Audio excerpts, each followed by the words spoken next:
A ver si empezó a grabar ahí.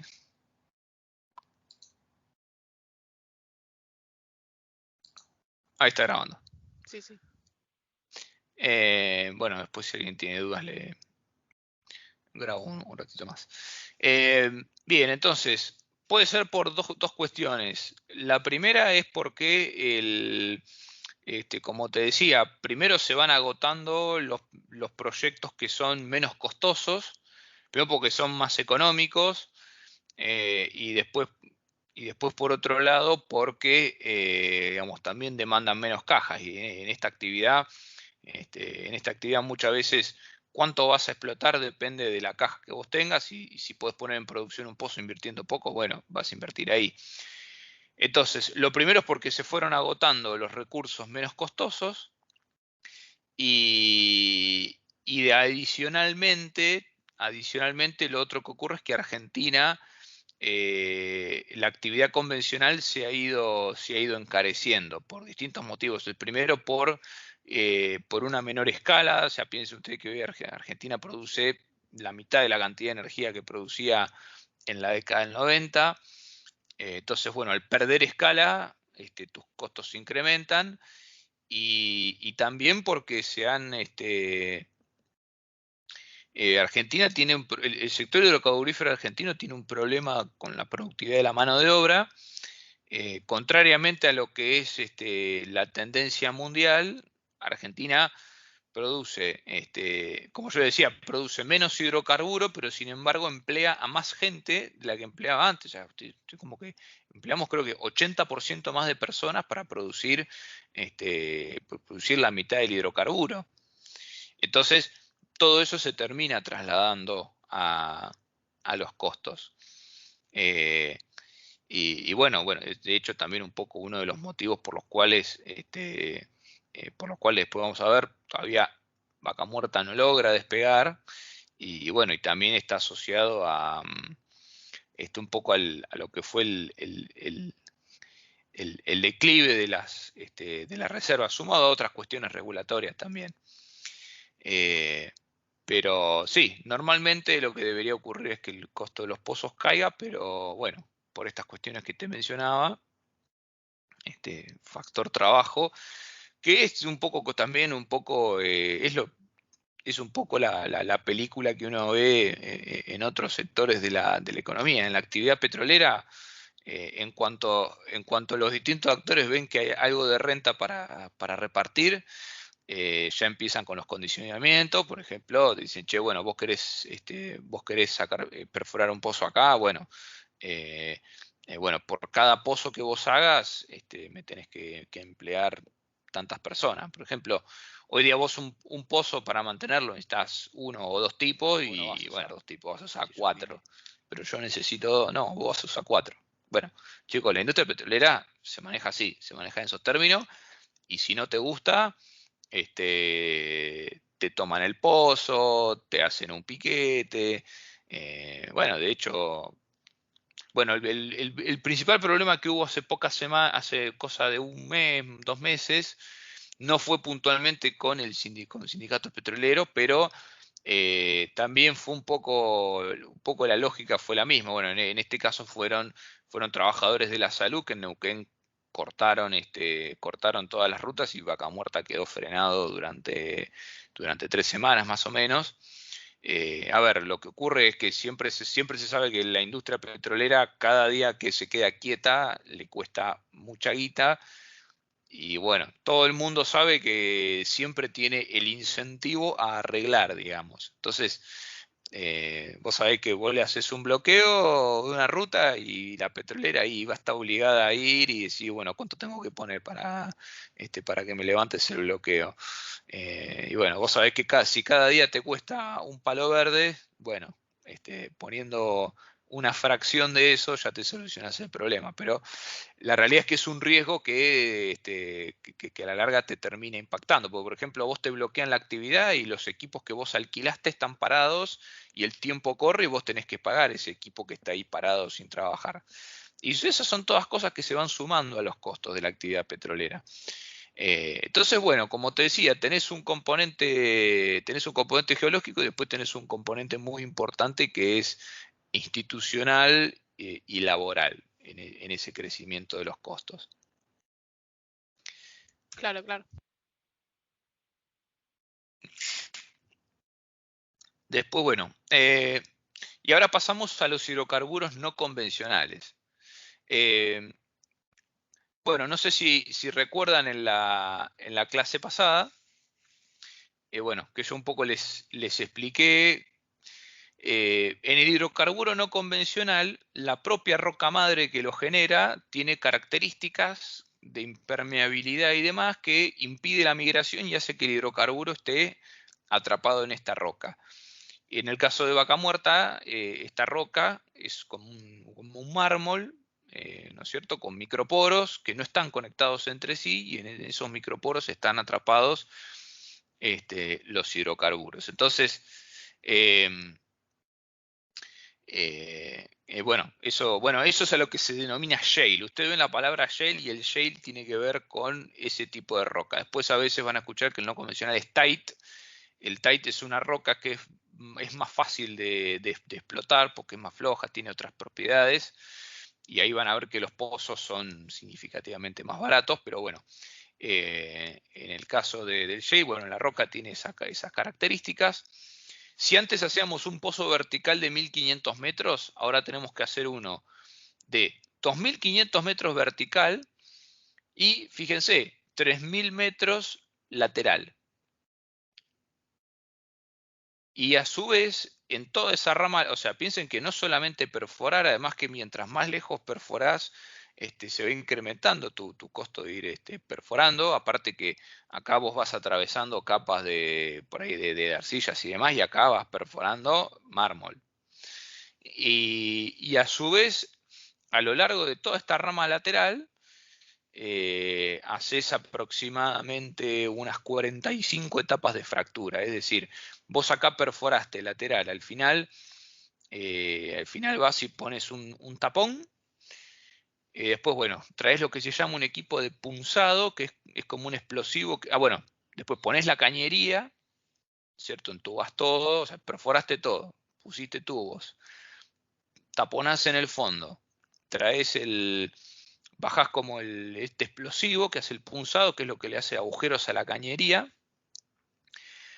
y a través de ese punzado, a través de esos agujeritos del punzado, vos inyectás a presión la mezcla de agua, arena y aditivos químicos, que, ¿no es cierto?, baja acá, sale por esos agujeros, se va metiendo en los pequeños poros que hay en el mármol, y al someterlo a enorme presión, eso lo que hace es va fracturando la roca y se van abriendo como esos canales por los cuales después va a fluir el hidrocarburo. Entonces, vos hiciste esa fractura, entonces pones el tapón acá y haces, o sea, es como que vas de adelante hacia atrás.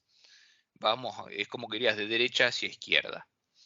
Y bueno, vas haciendo todas esas fracturas, eso es lo que te termina haciendo que el pozo no te salga a los 2 palos que te sale el pozo convencional, sino que te termina saliendo, en realidad en Argentina está saliendo unos 10 palos aproximadamente cada pozo. El desafío es llegar a los 7, 8 millones o incluso un poco menos hoy día, que cuesta en el shale de Estados Unidos, que es un poco la comparación que uno hace. Entonces, bueno, como les decía, no hay riesgo geológico, sino el riesgo es más bien, es un desafío económico de hacerlo al menor costo posible. Y Argentina, pese a lo que nosotros veíamos de lo que fue la tendencia en los costos de pozo en las últimas décadas, sí, en los últimos años Argentina ha hecho un gran aprendizaje en lo que es el desarrollo de pozos y la productividad de los pozos aumentó 50%, básicamente al pasar de pozo vertical a pozo horizontal, y el costo a su vez de cada pozo cayó 15%, porque se fueron generando eficiencias en la organización del proceso productivo. Bueno, después en la clase pasada yo les había mostrado un gráfico de comercio mundial de petróleo que estaba desactualizado porque lo mostraba Estados Unidos como importador neto.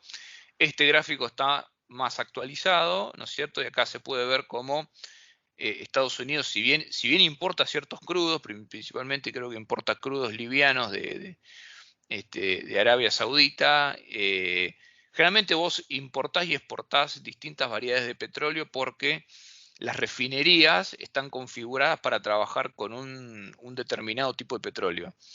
Entonces, o por ahí para hacer un determinado hidrocarburo necesitas mezclarlo con otro petróleo. Entonces, suponete que vos hace 20 años producías un petróleo con ciertas especificaciones y hoy día, bueno, empezaste a perforar en otro lado y el petróleo que sacás, no sé, tiene más azufre o es un petróleo más pesado o más liviano. Bueno, vos lo que necesitas hacer es comprar petróleos de otras variedades para mezclarlo y que te quede un petróleo apto para la configuración de tu refinería. Bueno, normalmente lo que sucede es que reconfigurar la refinería te implica tenerla parada. Tener la refinería parada es un gasto de guita, es guita que vos perdés. Así que bueno, es por eso que los países importan y exportan crudos. Bueno, a su vez vos podés ver cómo bueno, Estados Unidos provee y provee principalmente a Asia, que Asia, sobre todo Asia Oriental, todo lo que es China y Japón, que es el motor económico del mundo en este momento y a su vez es muy deficitario en todo lo que es energía. Entonces, fíjense, China chupa energía de todos lados. Y bueno, pues tenemos Rusia también, obviamente, un gran proveedor, y Europa es el otro gran consumidor, que por no disponibilidad del recurso y también por cuestiones ambientales no dispone del recurso y lo tiene que importar de otros lugares. Y acá les agregué un gráfico que es el comercio mundial de gas natural licuado, que esto va a ir cobrando relevancia rápidamente en las próximas décadas. Bueno, Estados Unidos es un gran exportador de gas natural licuado, básicamente porque su shale, al igual que el de Canadá, digamos, los vacamuertas que tienen ahí, para ser rentables necesitan, o sea, produce una cantidad de gas que excede largamente lo que consumen sus mercados. Entonces, bueno, tienen una escala y unos costos que les han permitido establecer instalaciones para licuarlo y exportarlo. Y nuevamente acá tenemos a Asia y próximamente la India también va a ser como el gran consumidor de gas natural licuado. Ahí generalmente uno lo que hace es comparar los costos de hacer una planta de regasificación. El consumidor es el costo de una planta de regasificación más el costo más alto que tiene el metro cúbico de gas natural licuado versus el costo de infraestructura mucho más alto que tiene tender un gasoducto. Entonces, bueno, eso es un poco lo que explica por qué tanto tenés, si bien es más caro si bien cada millón de BTU de gas licuado es más caro que el de gas natural en estado gaseoso, bueno, tiene la gran ventaja de que es trasladable a grandes distancias y requiere menos infraestructura para su consumo. Bueno, esto ya lo habíamos visto en las clases pasadas. Acá este gráfico, chicos, fíjense, yo le hice una reinterpretación porque el gráfico no era del todo claro y estuve releyendo el material. Lo que yo acá les había dicho que 23% del hidrocarburo era importado y no, acá lo que es importado es el 23% del abastecimiento, el 70%. De todo lo que usa la industria hidrocarburífera, de sus insumos, el 23% viene de afuera en forma de bienes o servicios y el resto es local. De ese 77% local, 65% se compra a empresas del sector petrolero, o sea, empresas de servicios especializados, y un 35% a otras cadenas de valor como la metalurgia, la petroquímica, la construcción y demás. Bueno, esto ya lo habíamos visto. Bueno, producción de petróleo, bueno, ya habíamos visto un poco las tendencias, la caída y la caída de largo plazo en la producción, básicamente por la caída de las inversiones en exploración. Perdón, Bruno. Sí. Justo hoy a la mañana escuché que la OPEP prometió volver a la cantidad, o sea, a la producción, prometió subir la producción al punto de mayor producción que ha tenido en los últimos años, que si no me equivoco fue 2017 o 2018 creo que dijeron. Eh, ¿Por qué? O sea, ¿por qué sigue esa baja de producción y por qué prometen subirla ahora? Y sobre todo, ¿por qué hay tanto como disconformidad con, subieron tan poquito, o prometen subir tan poco la producción? Bueno, la OPEP concentra la mayor cantidad concentra la mayor producción de crudo del mundo. Creo que aproximadamente la mitad de la producción diaria de petróleo, la concentran los países de la OPEP. Eh, y bueno, obviamente todo lo que ellos decidan o incluso digan que van a hacer en términos de producción, afecta el precio internacional del petróleo. Eh, a ver, yo, bueno, esto que vos mencionás, yo, bueno, no lo leí, no estaba al tanto, pero básicamente lo que ocurre es que si ellos ven que el precio del petróleo está muy bajo, tratan o sea, cierran un poco la canilla para achicar la oferta y que suba el precio. Entonces, bueno, esto es como un modelo de oligopolio, ¿viste?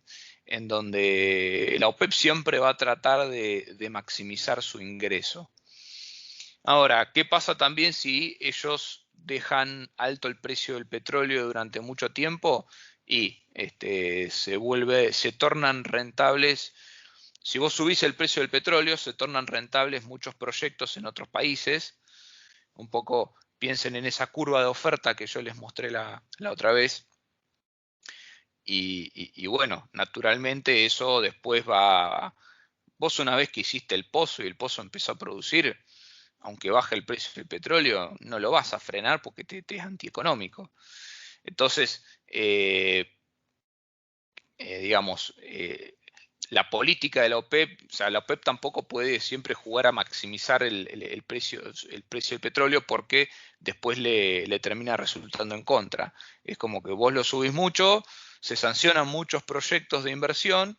Una vez que se construyeron esos proyectos de inversión, el petróleo ya está saliendo al mercado y eso es un excedente de oferta que te va a tirar el precio abajo en 2, 3 o 4 años. Ahora, eh, seguramente, entonces la OPEP es un poco que regula eso, va jugando con eso para que el precio suba, pero tampoco pasarse de rosca de manera de generar aumentos de oferta muy fuerte más adelante.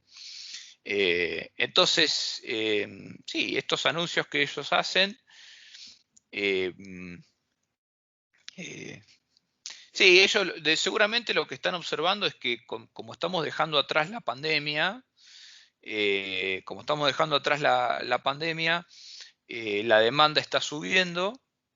Y bueno, a esta cuestión de demanda también tenés que agregarle alguna cuestión cíclica que tiene la industria, ¿no es cierto? Que a veces tiene ciclos de sobreinversión, porque los precios están altos, se dispone de cajas, se sancionan proyectos, después la oferta es excesiva, entonces después, bueno, las empresas empiezan a recortar en producción y proyectos.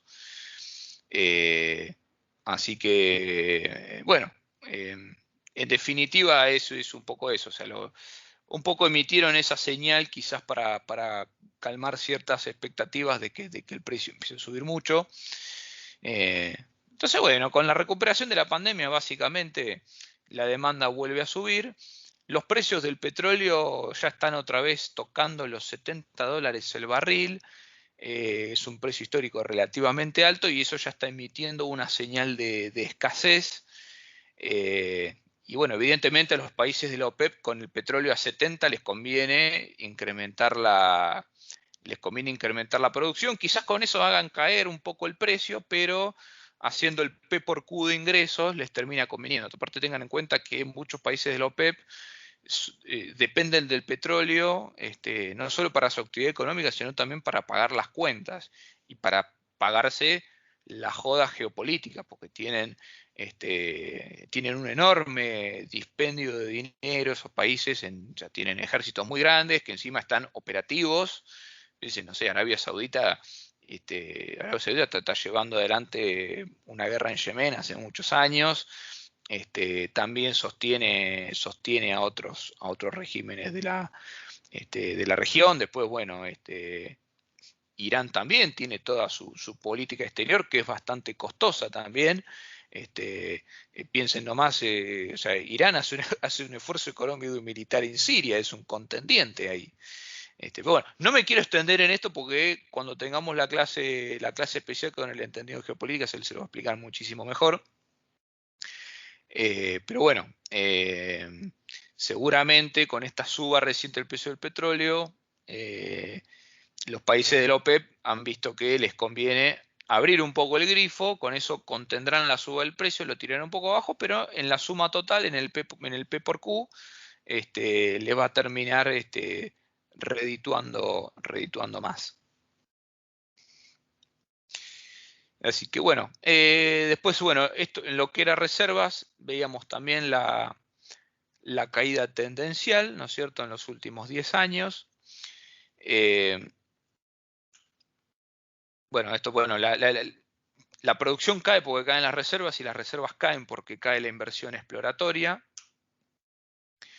Esta caída en las reservas se evidencia más que nada en las cuencas, digamos, que de por sí ya eran menos productivas. Fíjense que la menor caída se observa en el Golfo San Jorge y en la cuenca neuquina.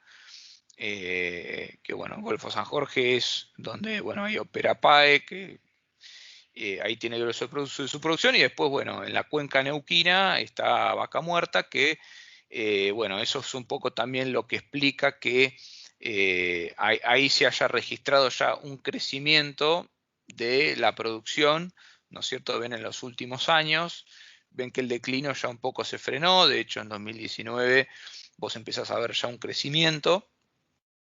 Las otras cuencas han tenido sistemáticas, han tenido caídas sistemáticas. Bueno, tenés algo de recuperación acá en la cuenca austral.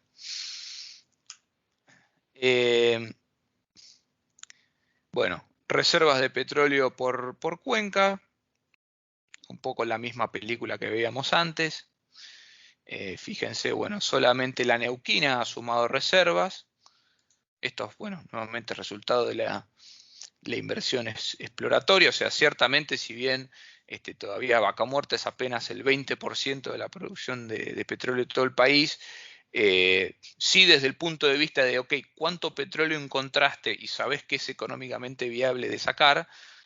Bueno, sí, en ese sentido sí se empezaron a incorporar reservas, de manera que, de hecho, vos comparás respecto a 10 años atrás y la situación de reservas sí ahí ya es más favorable.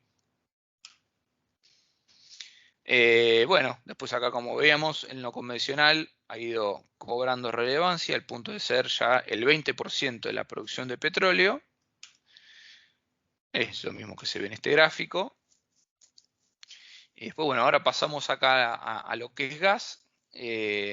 Bueno, acá en el gas el fondo lo tocamos en 2013. Bueno, como les mencionaba la clase pasada, como el gas es mucho más costoso de sustituir, porque tenés que traer gas licuado, que es más caro, mucho más caro, que te cuesta 3 veces lo que te cuesta el gas natural, y tenés que regasificarlo. Entonces, a diferencia del petróleo, que el petróleo vos lo importás y nada, lo importás al mismo precio, a un precio muy parecido al cual vos te costaría producirlo en Argentina.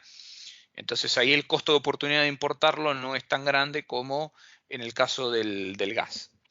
Entonces, bueno, por eso fue que se implementaron políticas para revertir mucho antes la caída en la producción. Acá se empiezan a implementar los planes, los famosos Plan Gas, resolución 46. Hoy día vamos por el cuarto Plan Gas. Bueno, por esto mismo, fíjense que la caída en las reservas fue significativamente menor que en el caso del petróleo.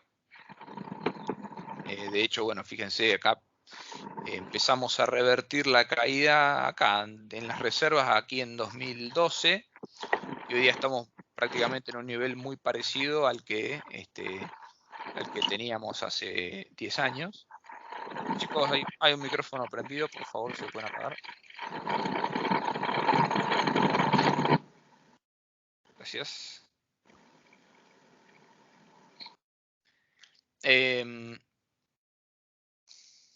Bueno, y de hecho en sí lo que es fíjense que en lo que es el recurso, que, a ver, esto no significa que sea recurso económicamente, comercialmente viable de explotar, pero fíjense que en los últimos 10 años tuvo un incremento bastante importante.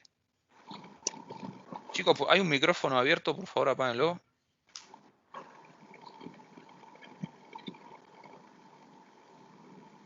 A ver cómo hago para... Ahí está, gracias.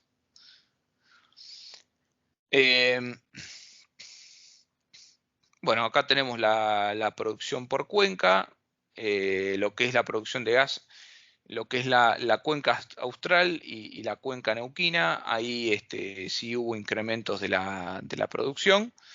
Son por ahí tendencias bastante similares a la que uno observa para con el petróleo. Las reservas, también, misma película que veíamos antes. Después, en cuanto a la participación del no convencional, fíjense que bueno, acá la participación del gas, en el caso del gas, es mucho más alta. En el caso del petróleo, todavía la participación del no convencional es relativamente baja porque la cuenca del Golfo, que también está entre las más productivas del país, después de la Neuquina. Esa cuenca está especializada en petróleo, de hecho es la que produce la gran mayoría del petróleo y es prácticamente toda explotación convencional. En el caso del gas, el grueso del gas proviene de la cuenca neuquina y bueno, todos los nuevos desarrollos de gas, casi exclusivamente ahí en la cuenca neuquina, han sido los de Vaca Muerta. Entonces, bueno, como les comentaba la clase pasada, tenés baja inversión en exploración, tenés menos descubrimiento y lo que ya habías descubierto es cada vez menos productivo, entonces en el largo plazo eso fue lo que te redujo la producción y las reservas. En los últimos años se empezó a revertir con con algo de anterioridad en el tema gas. Así que bueno, y uno también eso, bueno, como les decía, lo terminó viendo reflejado en lo que es la cantidad de pozos terminados, que a su vez tiene como predictor la cantidad de pozos exploratorios que hiciste en los años anteriores. Entonces, bueno, mientras invertís menos en exploración, tenés menos descubrimientos para transformar después en pozos de explotación, que son las barras grises. Después cuando vean la PPT van a ver, o sea, los crecimientos de las barras grises los anteceden mayores valores en las barras estas color bordo claro, que son los exploratorios.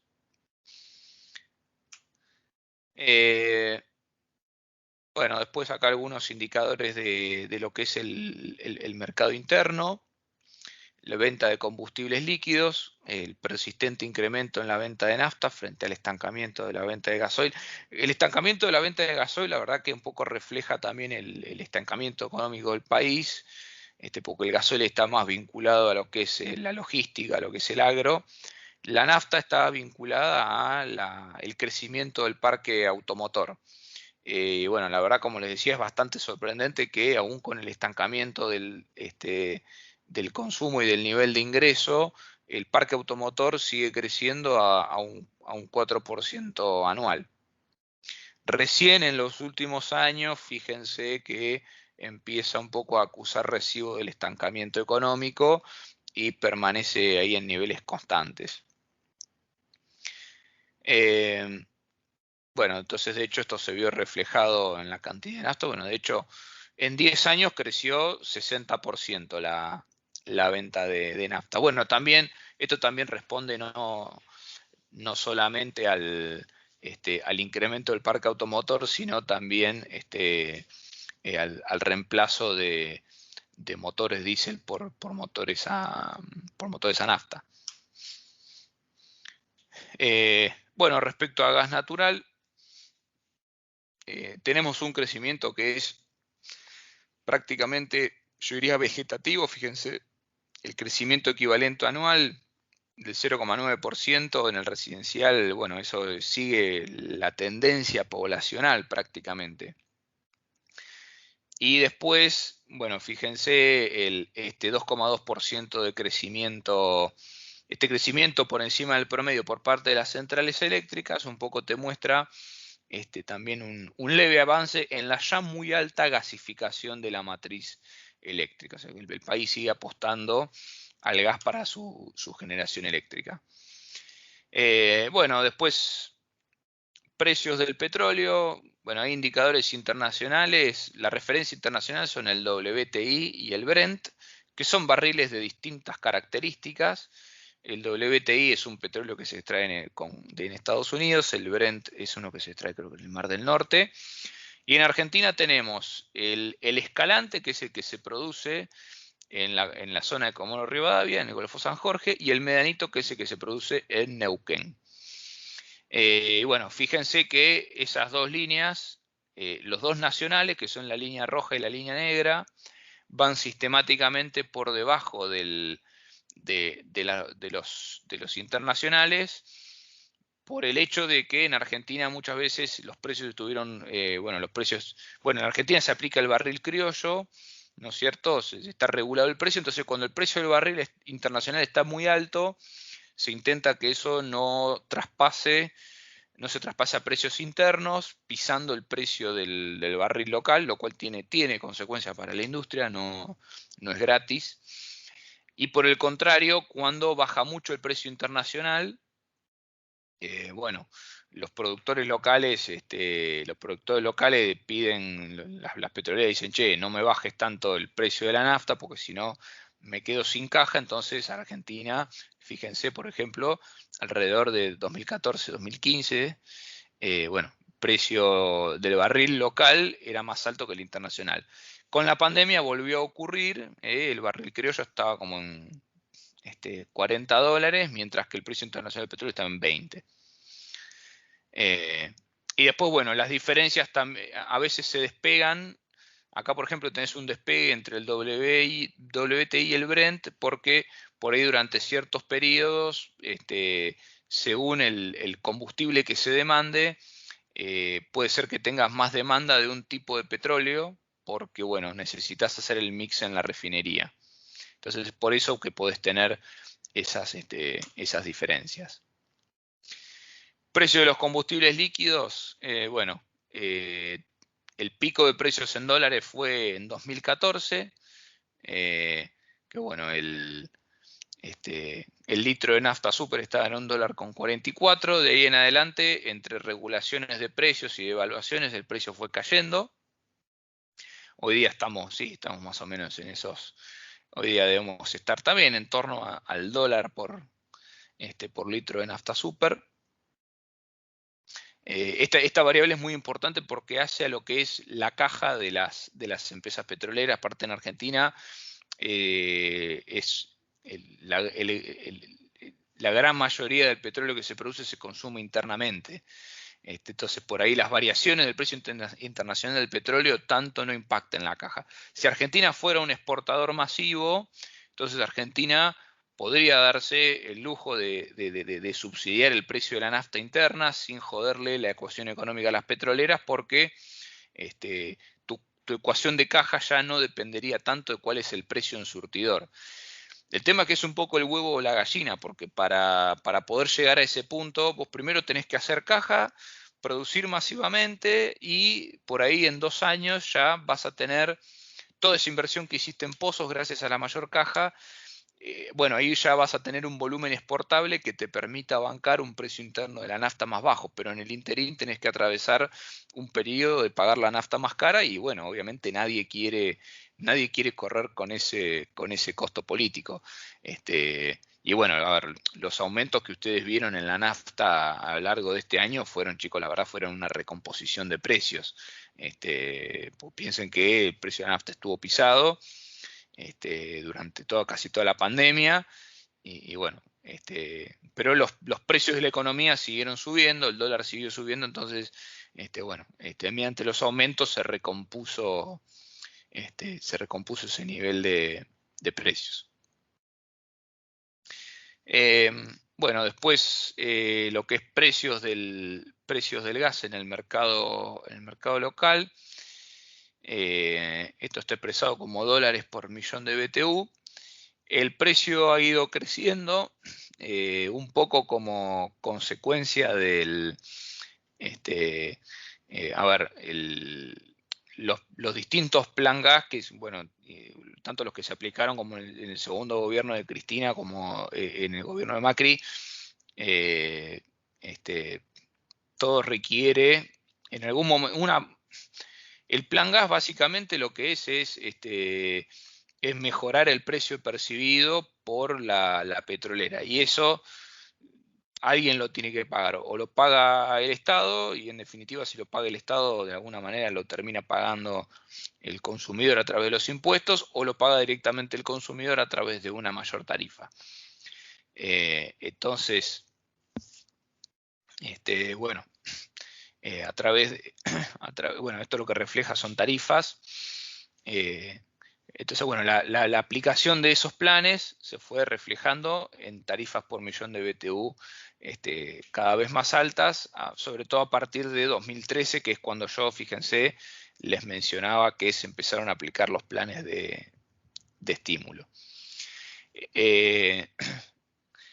Y después, bueno, al mismo tiempo un precio de referencia suele ser el gas natural que se importa desde Bolivia, que entra carísimo, pero entra caro como consecuencia de que cuando se firmaron los contratos, el precio de las alternativas de provisión de gas eran mucho más caras. O sea, se firmaron estos contratos, por ejemplo, en 2013, en las épocas del pico del precio del petróleo.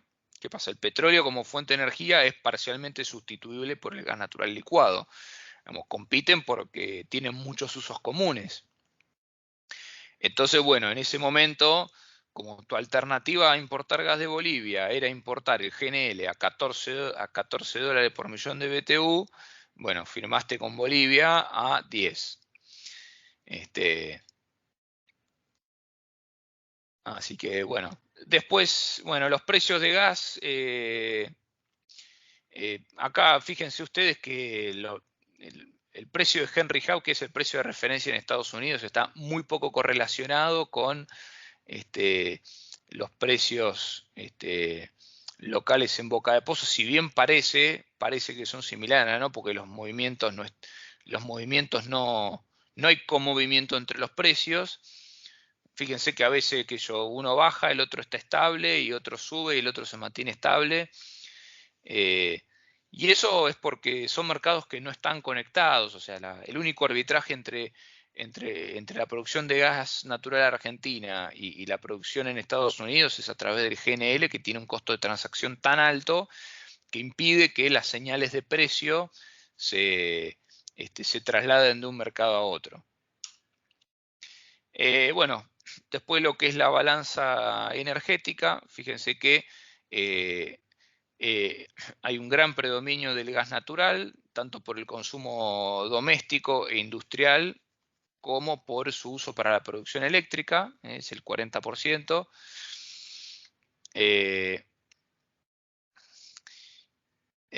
No, perdón, estaba mirando las importaciones. Bueno, el grueso de las importaciones de energía de Argentina es gas natural. El grueso es GNL, porque bueno, cuando te quedas corto en el invierno, traes gas natural licuado, se regasifica y se inyecta al sistema. Y bueno, la otra importación es lo que es gasoil. que es principalmente para hacerlo, no porque haya, bueno, sí, Argentina tuvo faltantes de combustible en esos años, pero bueno, también se importa gasoil para hacer ciertas mezclas de combustible que permitan usar el combustible local en la especificación indicada. Digo, incluso puede ser que vos estés exportando un cierto hidrocarburo e importando otro por estas cuestiones de la mezcla que tenés que usar. En la balanza comercial, sí. Una cosa que estaba viendo ahí en el cuadro anterior. Sí. ¿No habría como una tendencia a romper el déficit? Sí. Esa tendencia a romper el déficit es principalmente el resultado de dos cuestiones. La primera es el estancamiento económico de Argentina, que hace que tu consumo de energía no siga creciendo. Y por otro lado también es el resultado. Después, bueno, también producto de la baja de precios de los últimos años del crudo. Bueno, ahora en los últimos meses subió mucho, pero después de 2014 hubo una baja en el precio internacional de los hidrocarburos, lo cual, si vos medís en dólares tu saldo energético, eso también te lo va reduciendo. Y al mismo tiempo, por último, como resultado de los planes de estímulo a la producción que te ayudaron a sustituir importaciones y evitar el desabastecimiento. No siempre esta sustitución de importación de hidrocarburos ha sido una buena idea, porque vos siempre tenés que mirar también cuánto gastaste en producirlo internamente. Aparte que para producirlo internamente también tenés cierto componente importado que antes veíamos en más o menos el 20-25%. Así que, bueno, nada, tengan en cuenta, a ver, es verdad lo que vos decís, la tendencia a eliminar el déficit existe y creo que Argentina va a comenzar a tener un ligero superávit energético, pero también un poco tipo un warning, te digo, tené cuidado qué es lo que se esconde detrás de ese saldo comercial energético. Bueno, se te esconde efecto precio y después se te esconde también el freno del consumo interno y por último se te esconde también ahí la pregunta de, ok, ¿a qué precio, a qué costo estamos produciendo internamente? Digo, porque algunos planes de estímulo, sí, se empezó a producir gas, pero a costos muy altos y bueno, y el estímulo fue tal que se empezaron a producir cantidades que no tenían demanda.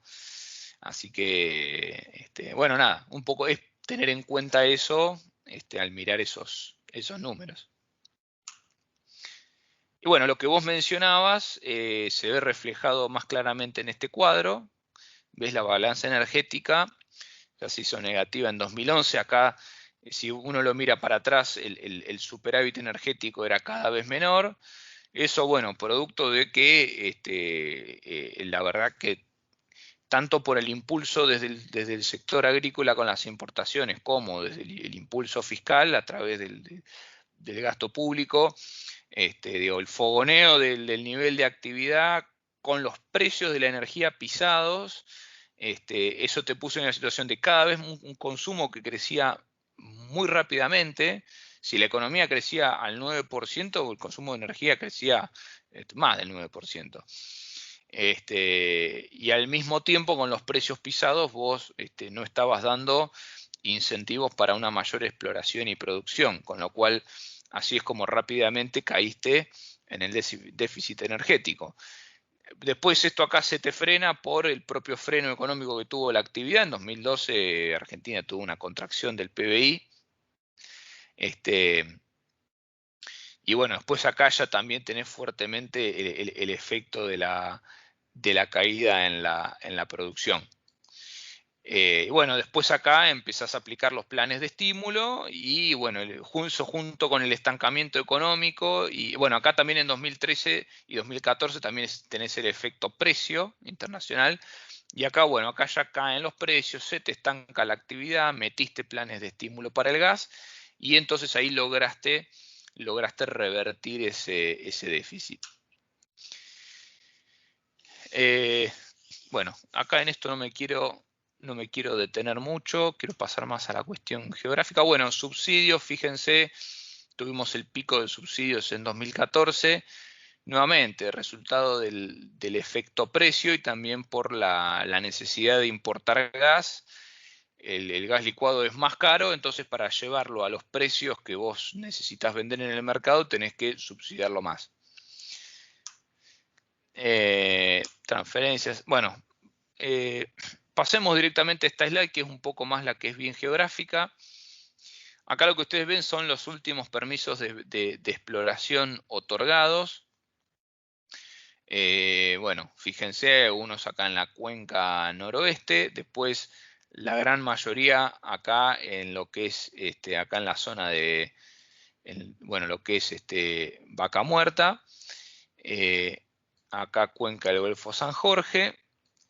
Y esto que ustedes ven acá, fíjense qué lejos que está de la costa. Estos son los permisos de exploración offshore que yo les mencionaba, que se están otorgando.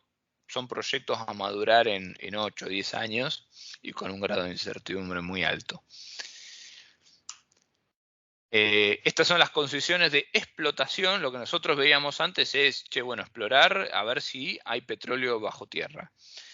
Esto ya es, bueno, ok, ya se hicieron los descubrimientos anteriormente y otorgamos los permisos para que se hagan pozos para explotar. Entonces, bueno, fíjense, nuevamente acá tenemos todo lo que es Vaca Muerta, acá Golfo San Jorge y después acá todo lo que es la cuenca austral. En Tierra del Fuego la explotación de gas está en la mitad norte de la isla. No en la mitad sur, que es la mitad más turística. Después este es un mapa de los ductos que en Argentina. Las líneas color naranja son los gasoductos.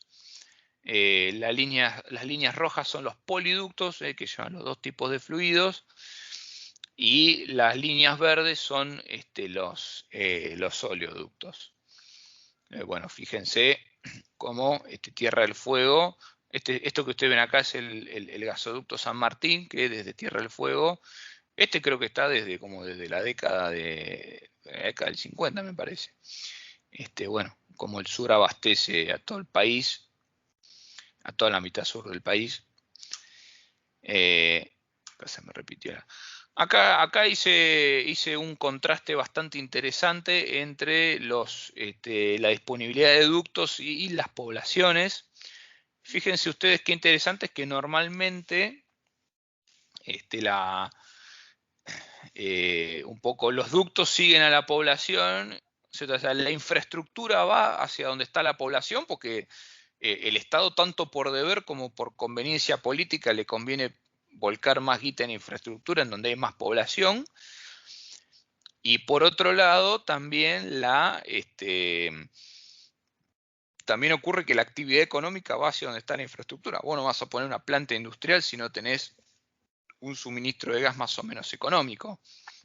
Fíjense, ustedes recuerdan de los mapas que nosotros habíamos visto en las clases sobre hechos estilizados de geografía económica argentina, que bueno, en lo que es la región, en este cuadro que ustedes ven acá en rojo, que eran las regiones con menores índices de calidad de vida y mayores índices de pobreza. Fíjense cómo ahí todas esas poblaciones están desatendidas del servicio de gas.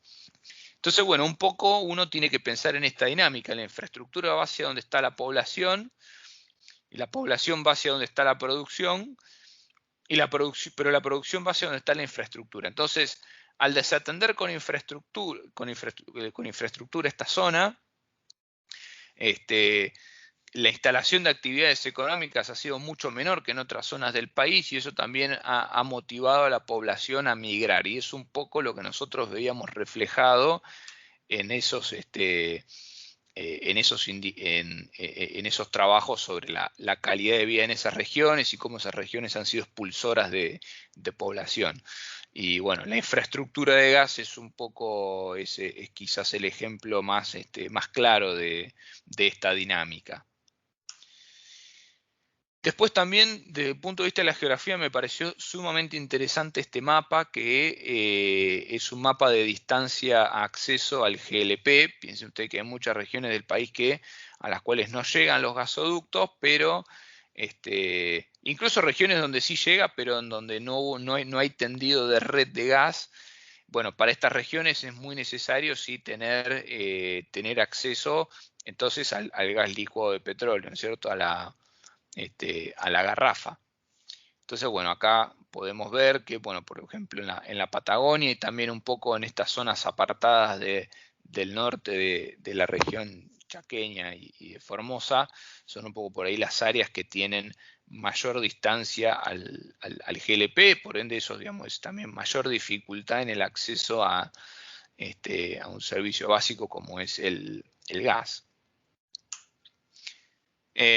Bueno, después acá un poco, este es el mapa de pobreza, vemos un poco cómo se relaciona también a la falta de acceso a la red de gas. Fíjense, recuerdan, bueno, esta zona también era la que estaba menos, tenía población, pero no tenía tendido de gas. Bueno, este es otro mapa del tendido de los ductos.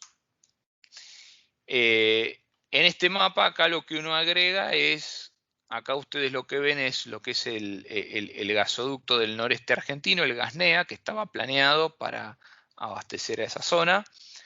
Todavía no se ha terminado de ejecutar, pero bueno, básicamente lo que hace es conectar con el gasoducto que viene desde Bolivia para abastecer a todo el norte de Santa Fe y las provincias de Chaco y Formosa. Aparte, fíjense que esta línea recorre la misma línea de poblados que nosotros veíamos antes. Debería ser una obra que revitalice bastante la actividad económica en la provincia de Chaco y Formosa. Después también otro aspecto importante de ver, porque suele ser un tema de responsabilidad social empresaria bastante importante en la industria petrolera, es la interacción con los pueblos originarios. La industria típicamente tiene una relación muy conflictiva con los pueblos originarios. Y bueno, fíjense que en toda la zona, más que nada en la zona de Neuquén, las concesiones de explotación coinciden con la presencia de pueblos originarios que bueno, naturalmente, bueno, ellos ven invadido su territorio. Entonces después, bueno, se producen ciertos hechos por ahí de violencia contra las instalaciones. Si bien hay toda una serie de leyes y acuerdos, bueno, en la práctica el cumplimiento no es siempre el ideal, y se presentan permanentemente situaciones de conflictos que, bueno, generan, obviamente, bueno, generan ciertos costos. Bueno, a veces sucede que se toman ciertas, cada tanto alguna locación petrolera es tomada, ¿no es cierto? Entonces, bueno, hay que ir a negociar. Bueno, tiene todas situaciones ciertamente problemáticas. Después acá, para ver un poco lo que es la ubicación del downstream, o sea, nosotros vimos el upstream, que eran las concesiones, o sea, es donde están ubicada la explotación. Después vimos el midstream, que son los ductos, y ahora vemos la ubicación del downstream, que es lo que es petroquímica y refinación. Y bueno, acá les agregué un cuadrito. La principal refinería del país es la de La Plata, que la refinería de YPF de La Plata, que de América Latina es de las más avanzadas, por la complejidad de los procesos que hace, y procesa aproximadamente casi un tercio tiene casi un tercio de la capacidad de procesamiento del país. Y bueno, y ahora está en el medio de una modernización muy importante para poder producir combustible de acuerdo a las nuevas especificaciones ambientales. Bueno, esto es lo que yo les subí a la bitácora de lo que había que leer del informe del Ministerio de Hacienda sobre el sector. Y ahora pasamos a lo que es Vaca Muerta, para que me gustaría que tengan un pantallazo de lo que es el potencial productivo, y también de algunas cuestiones ambientales de las que se suele hablar mucho, a mi criterio con poco conocimiento. Ahora van a ver algunas cifras bastante interesantes al respecto. Primero, lo que es la potencialidad de recurso, a ver, es la segunda reserva mundial de shale gas y la cuarta de shale oil. O sea, estamos, en términos geológicos, es un recurso que de gran magnitud, incluso comparando internacionalmente. Bueno, como les decía, es una información compacta e impermeable, requiere el uso de fracking, inyectar fluidos a presión. Y bueno, una vez que se abre la fisura en la roca, los granos de arena que se introducen, que tienen que tener ciertas particularidades, permite que la fisura se mantenga abierta y que siga fluyendo el hidrocarburo. Para que ustedes tengan una noción relativa de lo que es el volumen del recurso, hoy día las reservas de Argentina hoy día son 6.000 millones de barriles equivalentes de petróleo. 6 billones de BOEs. Eso es lo que es hoy día. De lo cual es recuperable un cierto porcentaje nada más. Un pequeño porcentaje recuperable. Después, el volumen almacenado que hay en los reservorios no convencionales es de 5.000 billones de BOEs. O sea, sería... para los americanos serían 5 trillions, o sea, para nosotros sería un 5 seguido de 12 ceros más o menos, de barriles equivalentes de petróleo, tanto en petróleo como en gas. De eso, a ver, ese es el volumen de hidrocarburos. Después lo que está almacenado, que técnicamente vos podés extraerlo, es la mitad de eso, 2.5 billones de BOE. Y de todo eso vos podés recuperar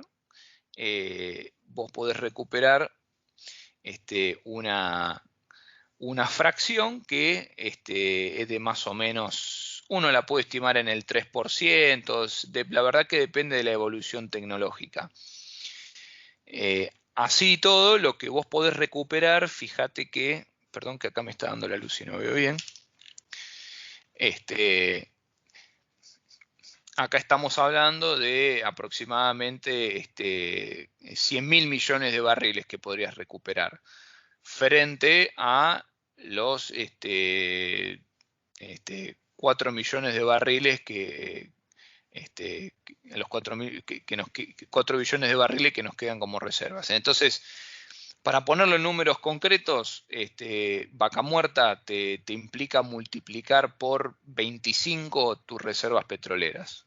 Es como agregarle 25 años, 25 años a tu... Multiplicar por 25 tu stock de recursos naturales. Es un montonazo para la Argentina. En definitiva, la cifra que importa, ¿no es cierto? Entonces es acá. Es el remanente.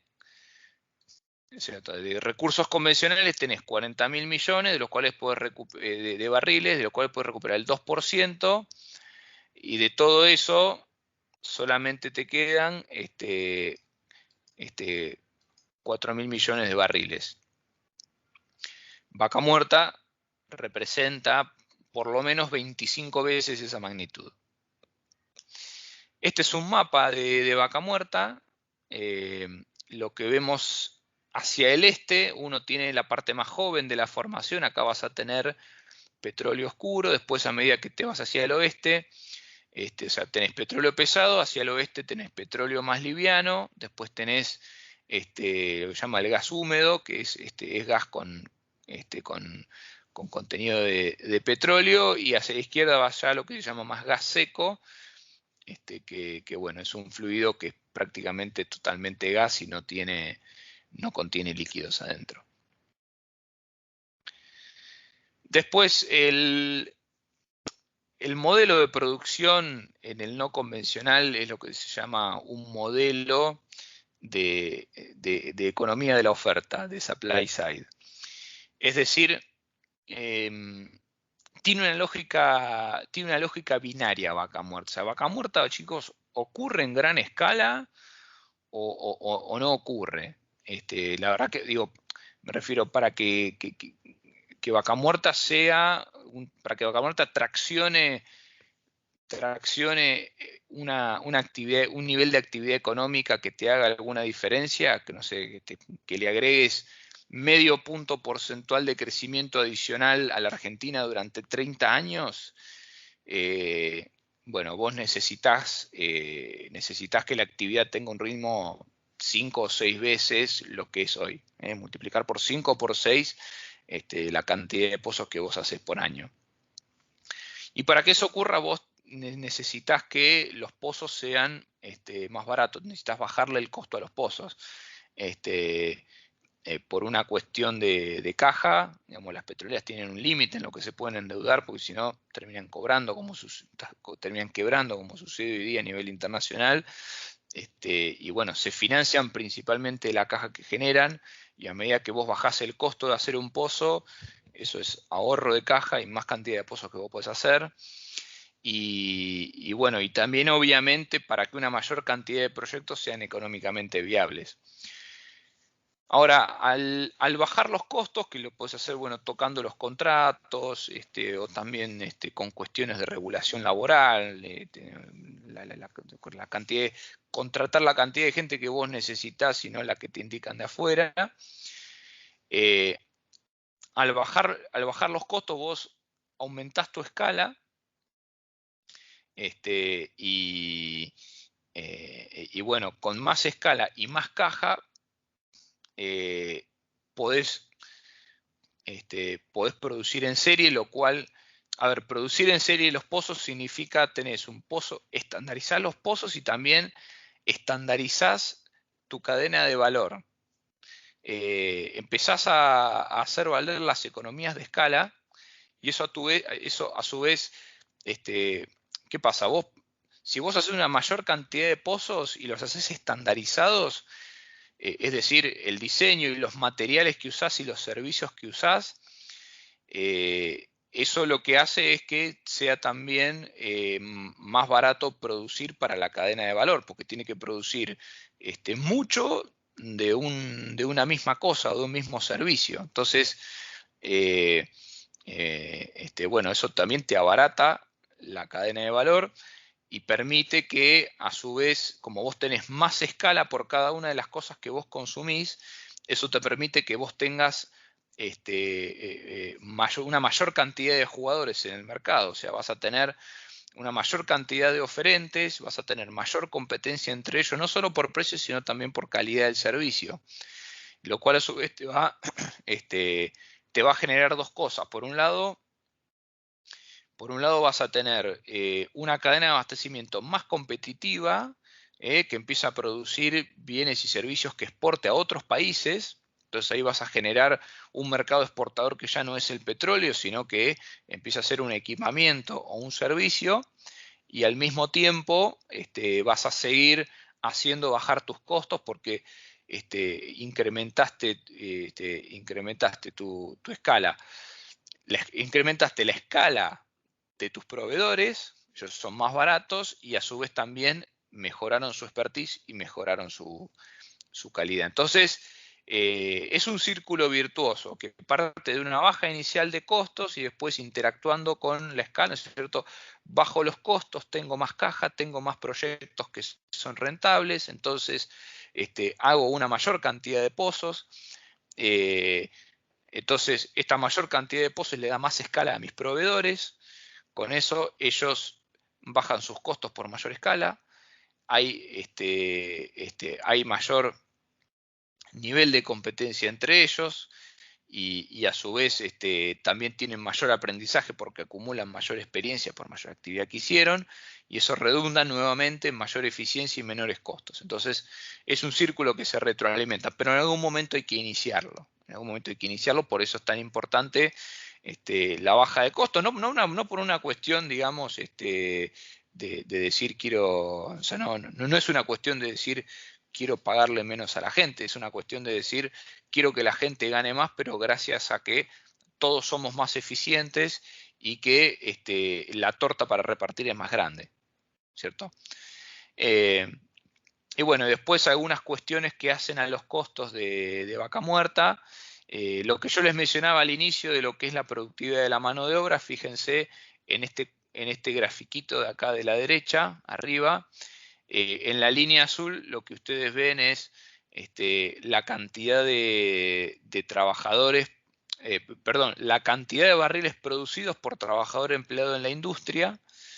En 10 años cayó en un 60%. O sea, hoy día Argentina, por cada barril que produce, por cada trabajador en la industria, Argentina produce 66% menos de petróleo. Mientras que en Estados Unidos la tendencia fue la opuesta. Por cada trabajador, Estados Unidos produce 50% más de petróleo. Entonces, bueno, eso es, ahí tenés un factor de costo interesante, tenés un excedente laboral que bueno, no es gente que tenga que quedar en la calle, uno tiene que planificar en qué sectores se tiene que ubicar para poder aprovechar un incremento de la actividad. Por ejemplo, vos pensás que con un desarrollo masivo de Vaca Muerta, primero tenemos una demanda muy fuerte de todo lo que es obras de infraestructura. Después también tenés toda una serie de sectores industriales relacionados que se van a desarrollar. Miren, Vaca Muerta desarrollado requiere instalar a vivir mucha gente en una zona donde hoy día no, o sea, requiere una migración muy importante de la zona de Añelo, y eso requiere proveer desde alimentos hasta toda una serie de servicios que no son específicos de la industria petrolera, pero sí son servicios que tenés que proveer si la gente se instala ahí a trabajar. Tenés que construir calles, tenés que poner escuelas, frigoríficos, producción de alimentos. Entonces, ahí se te genera toda una demanda de actividad económica en donde se puede reubicar al personal que hoy día le está sobrando a la industria. Y después mismo, el propio incremento del nivel de actividad en la industria petrolera también te reabsorbe parte de la gente que hoy día no tiene cabida en la actividad. Pero bueno, eso también requiere un reentrenamiento para adaptarse a las nuevas tecnologías que tiene la industria y básicamente transformarse en trabajadores polifuncionales. Porque hoy día uno de los problemas que tiene la industria es que es como que tiene muy reglamentado cada puesto de trabajo. Entonces, bueno, un trabajador puede hacer nomás esta tarea y quizás esa tarea le lleva 2 horas por día y el resto del día, y no, mi contrato dice que solamente yo estoy acá para mirar el pozo, no para manejar la camioneta. Y después, bueno, vinculado a lo que yo les mencionaba de también la necesidad de la demanda de mano de obra que puede generar la demanda de infraestructura de Vaca Muerta, a su vez esto se retroalimenta, porque si yo hago el tren a Vaca Muerta, estoy bajando a la mitad el costo del transporte de arena.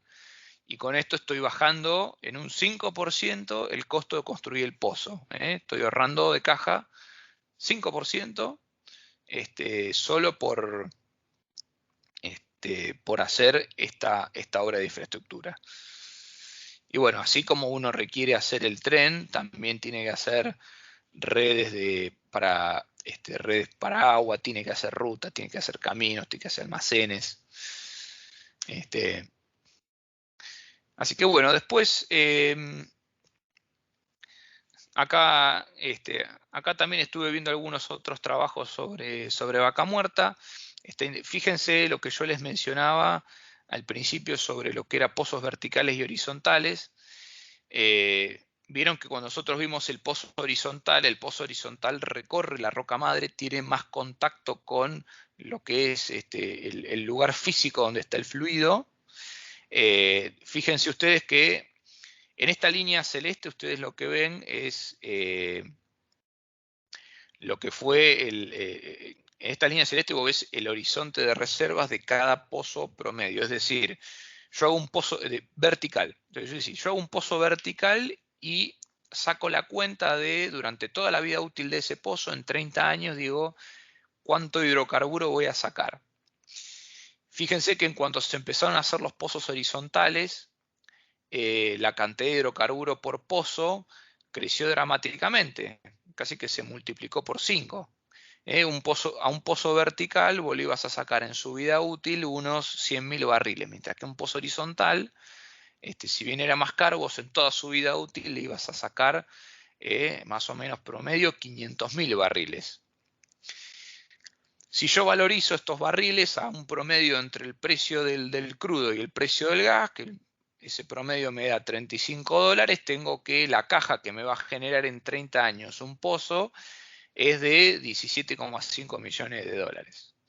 Si yo a eso le resto el OPEX, que es decir, el costo de sacar cada barril, que supongan puede ser, no sé, $5 por barril,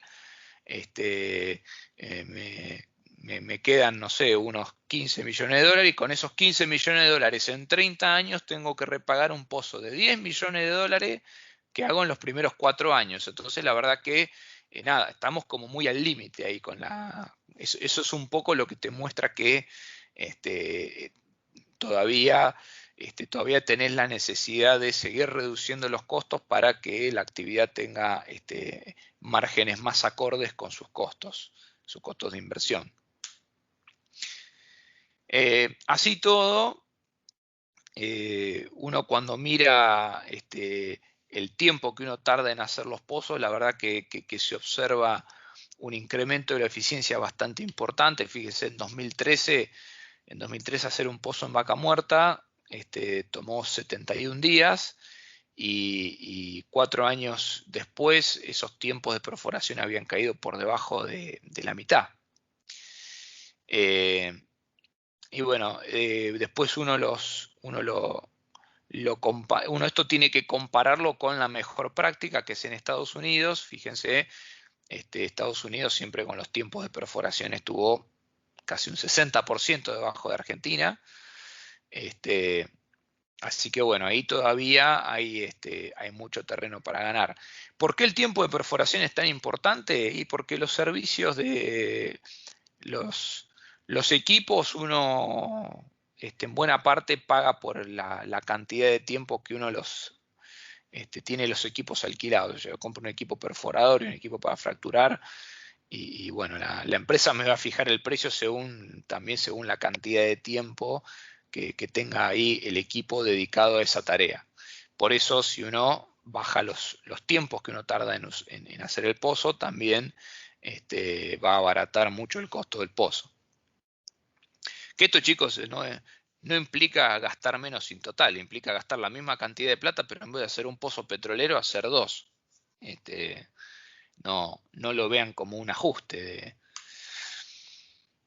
Después, para mostrar un poco lo que es el impacto a nivel geográfico, voy a hacer una referencia muy breve a un estudio de impacto de la actividad en Neuquén. Acá hay un trabajo donde yo les pongo para leer solamente un par de capítulos para que ustedes vean cómo se hace un cálculo de estimación del impacto de Vaca Muerta en una provincia en particular. Uno primero mira en una matriz insumo-producto. Primero uno lo que hace es descomponer la actividad en distintas subactividades. O sea, uno dice, yo para extraer petróleo, ¿qué tengo que consumir? Entonces, por un lado tenés que hacer el pozo, que eso te va a consumir servicios de perforación, ¿no es cierto? Que es básicamente hacer el agujero y poner el tubo. Después, servicios de terminación, que es fracturar y después cubrir el pozo de cemento. Y bueno, y después algunas instalaciones adicionales, que esto es básicamente conectar el pozo a los ductos que transportan. Entonces, eso es mi gasto de inversión, es lo que llaman mi CAPEX, mi gasto de capital. Esto es lo que yo hago al inicio, o sea, yo construyo el pozo, este es mi gasto inicial, y después, una vez que construí el pozo, tengo mis gastos operativos, mis OPEX, que son los que están aquí abajo, ¿cierto?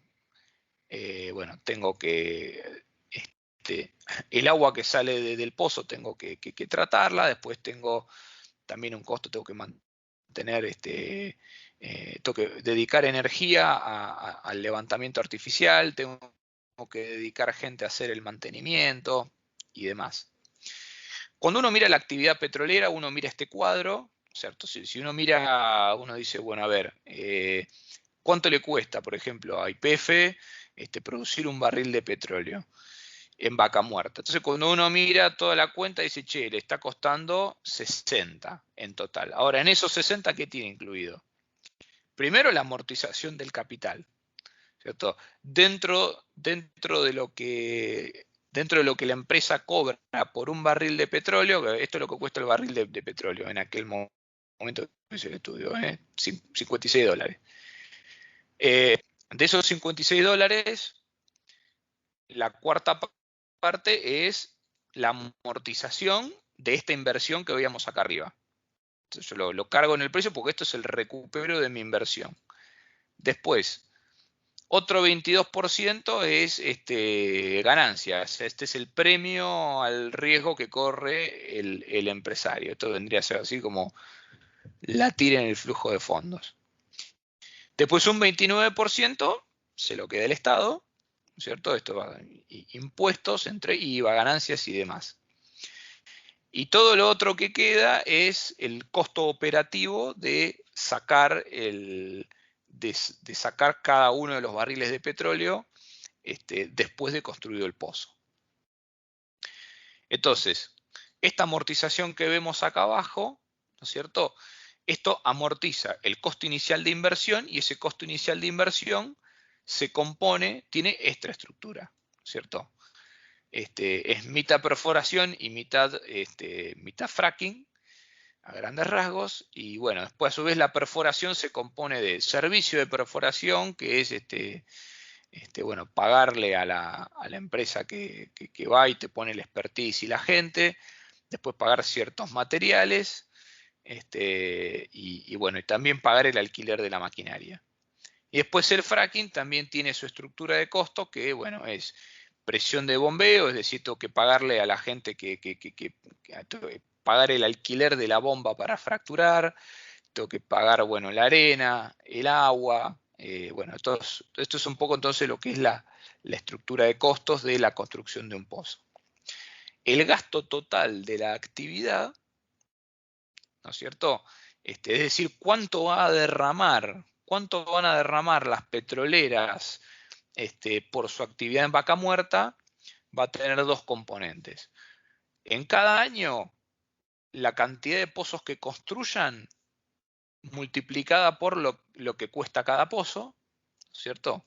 Entonces yo en el año, no sé, supónganse que el plan de actividad es construir 100 pozos, plan de actividad para el 2021, construir 100 pozos y después con los pozos que ya tenía producir, no sé, 1 millón de barriles de petróleo.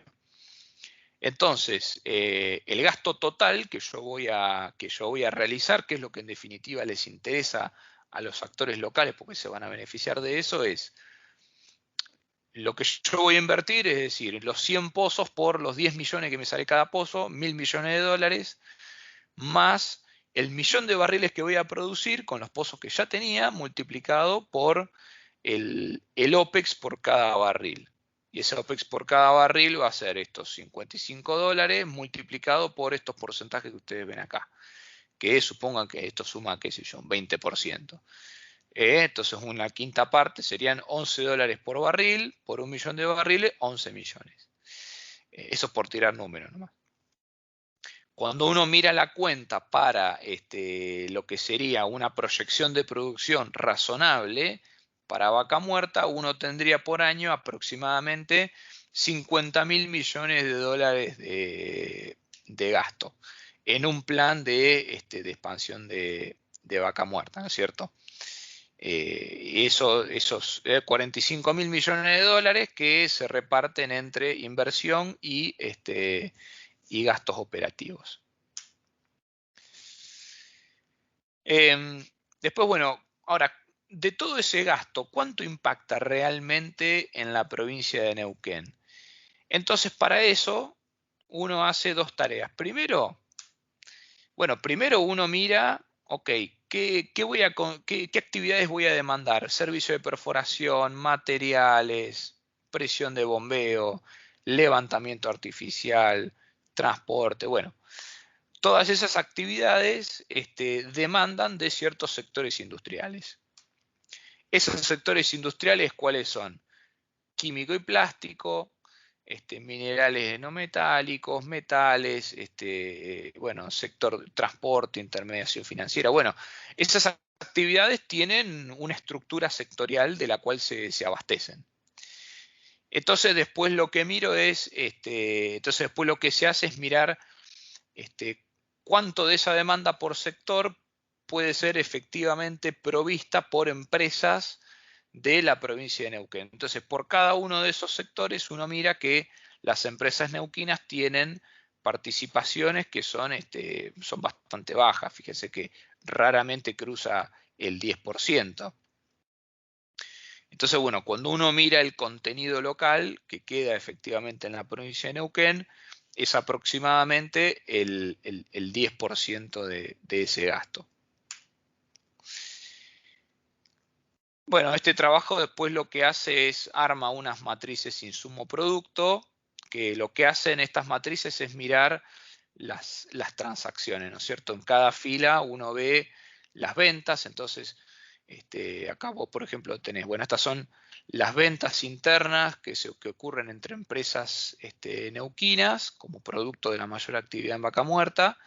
En este cuadrante de acá tenés las ventas que las empresas neuquinas hacen a otras empresas argentinas.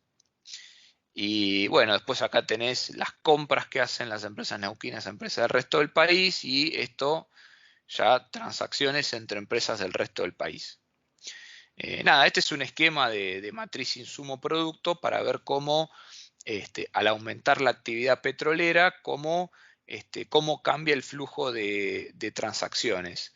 Por un lado vas a tener, mayor venta de petróleo, eso va a ser mayor ingreso para los neuquinos que a su vez empiezan a comprarse y venderse cosas entre ellos, eso lo vas a ver en esta matriz. A su vez también los tipos van a comprar más cosas de otras provincias de Argentina. Después, por otro lado, también la mayor actividad petrolera va a movilizar la demanda de empresas en otras provincias y eso a su vez va a generar mayores compras de algunas empresas neuquinas, lo vamos a ver reflejado acá, y mayores compras entre otras empresas del resto del país. Esto, chicos, se los digo como para que ustedes tengan una idea de qué es lo que está contenido en el cálculo. Así que, bueno, una vez que uno entonces tiene en cuenta los sectores industriales que son movilizados por la mayor actividad petrolera y en qué provincias se ubican, después, bueno, esto se pone en un modelo matemático de simulación y uno lo que termina viendo es cuánto se incrementa la actividad económica, tanto en Argentina como en el resto del país, en función de, bueno, en cada sector industrial. Obviamente, en la mayoría de los sectores, el incremento en Neuquén es mucho mayor. ¿Y eso a qué se debe? A que el peso del sector petrolero en Neuquén es mucho más alto que en el resto del país. Obviamente, hay ciertas actividades que van a tener mayor incremento en el resto del país, por ejemplo, transporte por tuberías, ¿por qué? Porque los gasoductos están tendidos en toda Argentina. En Neuquén es relativamente poco el tendido por gasoducto. Vos en Neuquén producís, no trasladás dentro de la provincia. Así que bueno, por eso ven, hay un montón de actividades que tienen crecimiento, más 50%, por ejemplo, en Neuquén, mientras que en el resto del país el crecimiento es menor. Y bueno, esto que ustedes ven acá de MIP cerrado, bueno, estos son distintos modelos, distintos supuestos. Lo importante es que ustedes acá vean, bueno, que obviamente en Neuquén el impacto es mucho mayor, porque bueno, obviamente acá el sector petrolero tiene más peso, y que en algunas actividades el impacto es mayor en el resto del país, obviamente porque la actividad ocurre en las otras provincias y no en Neuquén.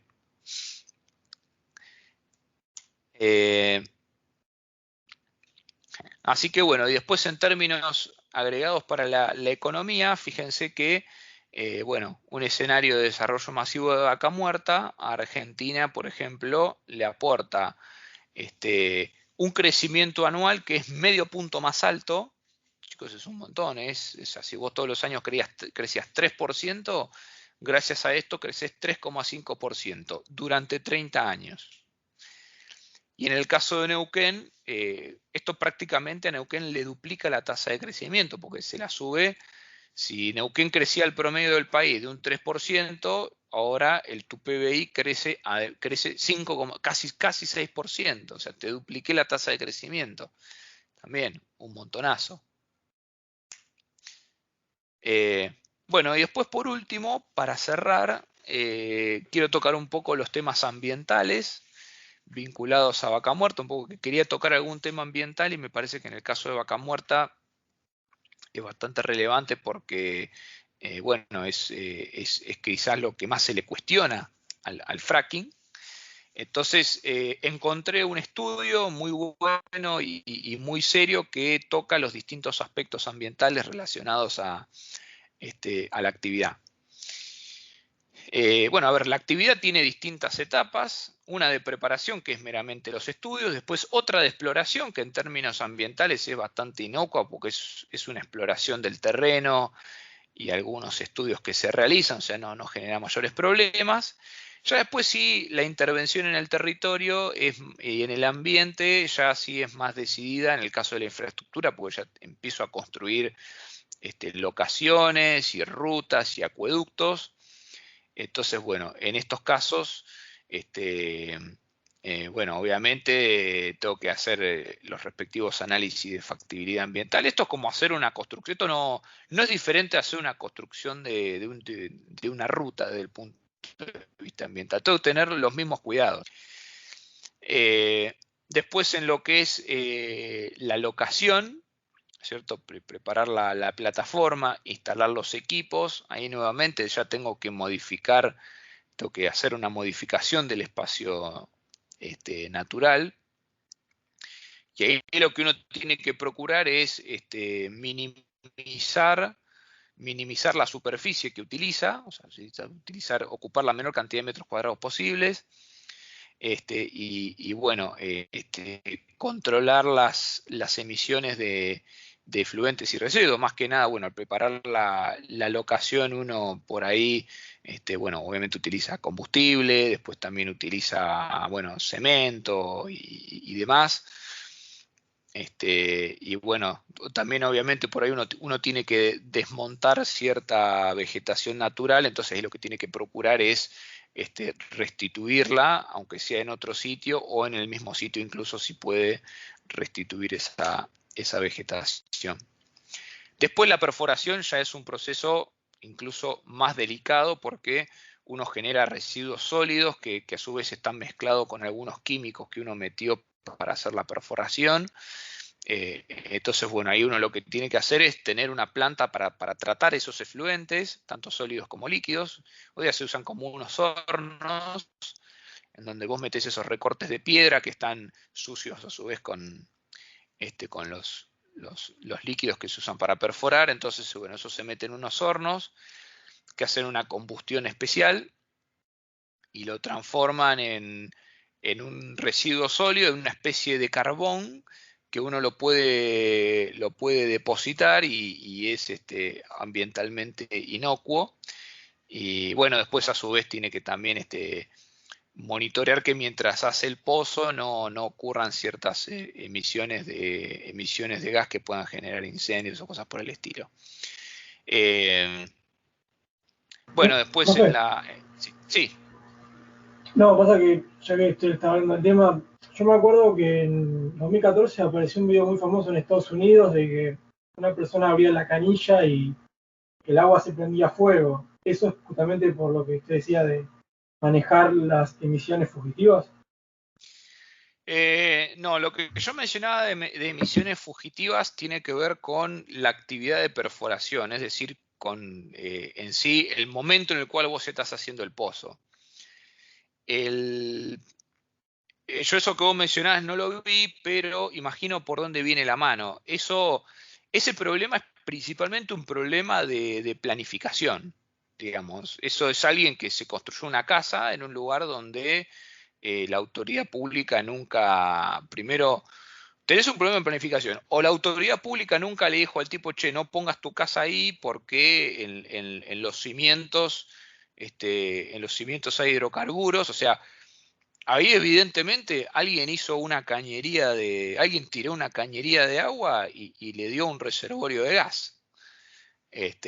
No está vinculado en sí. Yo no creo que esté vinculado al fracking, porque el fracking vos lo haces a 3.000 metros de profundidad, y una napa de agua vos no la vas a buscar a 3.000 metros de profundidad, la buscas a 500. Perdón, Entonces, creo que tenía que sí. ver con que era viste, se hacen asentamientos cerca de donde se va a explotar, digamos, y Ujú. creo que lo que había pasado era que alguno de tanto, una serie de compuestos químicos de los que se usan para hacer el fracking se había filtrado por el suelo hasta una de las napas, y eso es lo que estaba pasando. O eso es por lo menos lo que se había dicho con ese video tan popular, pero no sé exactamente, tampoco me interesé nunca en buscarlo, pero eso era lo que se decía que había pasado. Sí, la verdad que tendría que verlo, y yo, a ver, a ciencia cierta, no, digamos, no le puedo decir, che, verdad, de mentira, qué pasó. Lo que yo les puedo sí proveer a ver, primero que o sea, si sale gas por una cañería es una cosa, si el agua está contaminada con químicos es otra totalmente distinta. Eh, Ahí primero que nada te digo, primero tenés un problema de planificación urbana, porque donde vos tenés una explotación petrolera, no podés tener al lado una población. Sin embargo, en Estados Unidos ocurre un montón. Este, YPF mismo, chicos, acá muchas veces ha tenido que ir con la billetera y poner, porque por ahí algún trabajo petrolero requería sí o sí este, hacerse a menos de cierta distancia de alguna casa, y bueno, hubo la persona que dice, che, mirá, acá tenemos que hacer un pozo por tal motivo, así que bueno, ¿cuánto te cuesta vos mudarte? Bueno, taca, taca. Primero, chicos, ahí lo que hay es un problema de planificación urbana. Si te sale gas por la cañería es porque nadie estudió el subsuelo y vos tiraste una cañería de agua y terminaste sacando gas. Después, la contaminación por químicos, la verdad, a mí no me... Con lo que les voy a mostrar ahora van a ver que a mí mucho no me cierra, por el hecho de que, primero que la utilización de químicos es en la perforación, y la perforación es algo que vos hacés tanto en el convencional como en el no convencional, no tiene nada que ver con el fracking. Y asimismo, bueno, también vos usás químicos para hacer el fracking, pero esos son químicos que vos inyectás a 3.000 metros de profundidad. Ahora van a ver en un mapa, las napas de agua están mucho más arriba que eso. Entonces, a mí la verdad que me resulta raro. También tengan en cuenta que, chicos, la industria ambiental y detrás de todos los reclamos ambientales, chicos, siempre muchas veces hay guita en juego. Este, a ver, el cambio climático, no es que el cambio climático en sí sea un negocio. Yo todo lo que es cambio climático me parece que es súper legítimo. De hecho, es una preocupación que todos deberíamos tener, todos los gobiernos, especialmente los países grandes, que son los mayores generadores de CO2. Pero bueno, esa legítima preocupación también se entrecruza con intereses económicos, porque bueno, todo lo que es la producción verde requiere un abastecimiento nuevo, y ese abastecimiento nuevo, demandar bienes y servicios nuevos o cambiar los procesos, bueno, eso hay alguien atrás que lo vende y hace guita. Y a su vez también cuando vos haces mala prensa contra una cierta fuente de energía, indirectamente se está favoreciendo a otra. Este, digamos, cuando Greenpeace hace campaña contra la energía nuclear, está indirectamente está haciendo implícitamente campaña en favor de los hidrocarburos, porque la electricidad que vos no consumís de una planta nuclear la vas a sacar de otro lado. Y las renovables, en la tecnología que están, no te pueden proveer un suministro de energía constante y seguro como el que requiere hoy día la humanidad. Eh, pero bueno, a ver, yo la verdad que ese material no lo vi, y no te puedo decir si es legítimo o no. Yo, por lo que conozco de la industria, la verdad que me resulta muy extraño que eso ya se haya producido. Y si se produce, con lo que ustedes van a ver acá, creo que es algo adjudicable a no respetar lo que son las mejores prácticas de la industria. O sea, esos son problemas que son fácilmente evitables. De hecho, acá en Argentina no los tenemos. Entonces, bueno, un poco para retomar en la presentación, en lo que es en la terminación, bueno, acá generás algunos residuos sólidos porque estás trabajando con más que nada con cemento. En la fractura es quizás la operación más delicada porque acá estás bueno, manejando algunos químicos y bueno, también tenés que monitorear la sismicidad del área porque estás inyectando fluidos a presión y además estás manejando grandes cantidades de arena y agua y bueno, el agua que usas para fracturar después ese agua no queda dentro del pozo, ese agua vuelve, se llama flowback, es agua bueno, que está mezclada con químicos y lo que tenés que hacer es tratarla y una vez que la trataste, disponerla en lugares especiales. No es que vos agarras, usaste ese agua y la tirás de vuelta al río. Bueno, lo cual a su vez implica mejorar las tecnologías para ese agua, reutilizarla en la fractura de pozos y no utilizar agua fresca cada vez que vas a fracturar un pozo. Bueno, y después otras actividades, bueno, la actividad productiva, o sea, en sí lo que es una vez que construiste el pozo, la operación y mantenimiento del pozo, bueno, requiere hacer monitoreos para,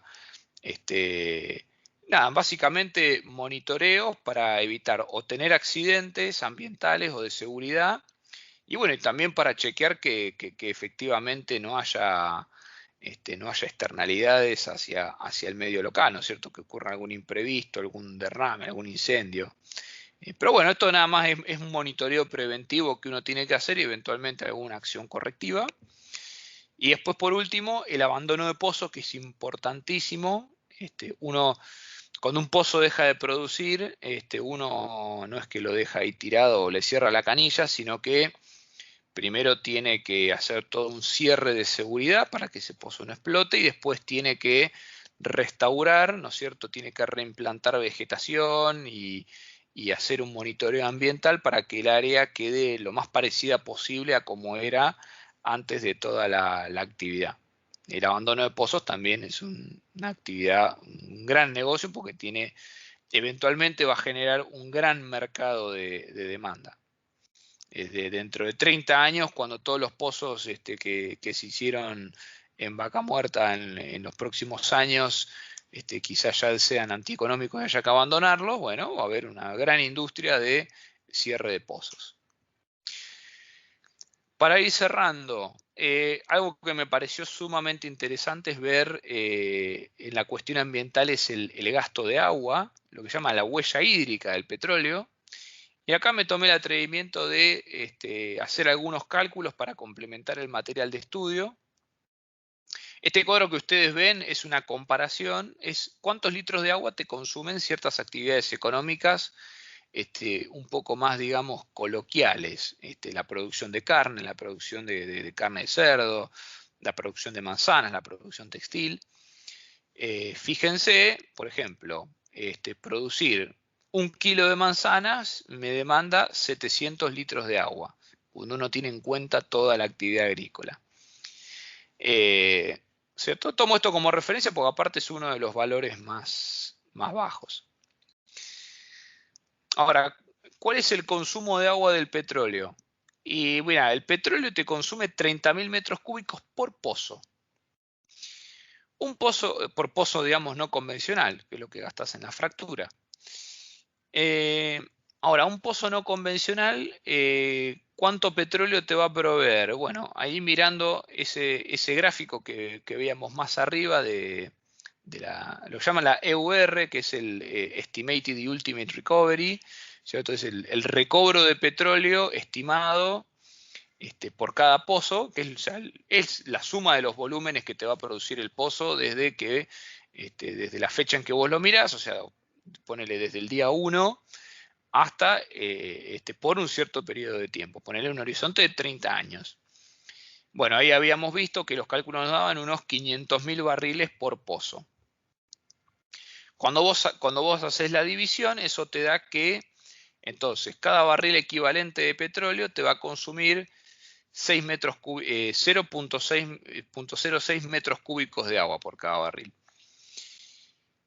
Decís, bueno, ok, yo acá veo que, bueno, si lo quiero pasar a litros para hacerlo comparable con esto, tengo que multiplicarlo por 1000, ¿cierto? Me quedarían 60 litros de agua por barril de petróleo.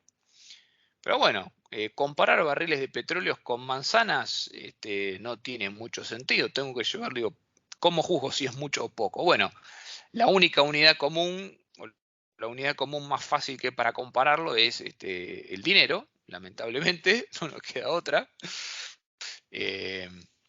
Porque, bueno, piensen que en definitiva quien produce petróleo y quien produce manzanas lo hace básicamente para ganarse la vida, para hacer plata. Entonces, digamos, bueno, ok, la actividad económica tiene una huella ambiental. Entonces, ¿cómo la medimos? Bueno, para generar $1 de ventas, ¿cuánta agua tengo que consumir? Y cuando vos haces la comparación, y mirá, vos para hacer un pozo de petróleo y producir 500.000 barriles, gastás lo mismo que consumirías, por ejemplo, para tener produciendo 3 hectáreas de viñedo todos los años. Y si lo pasas a litros y comparás, decís, che, yo para producir un barril de petróleo, para producir $1 de petróleo necesito 1.7 litros de agua. Y para producir $1 de manzanas, asumiendo que cuesta $1 cada kilo de manzana, que más o menos si van al coto les va a costar más o menos eso, tengo que usar 700 litros de agua.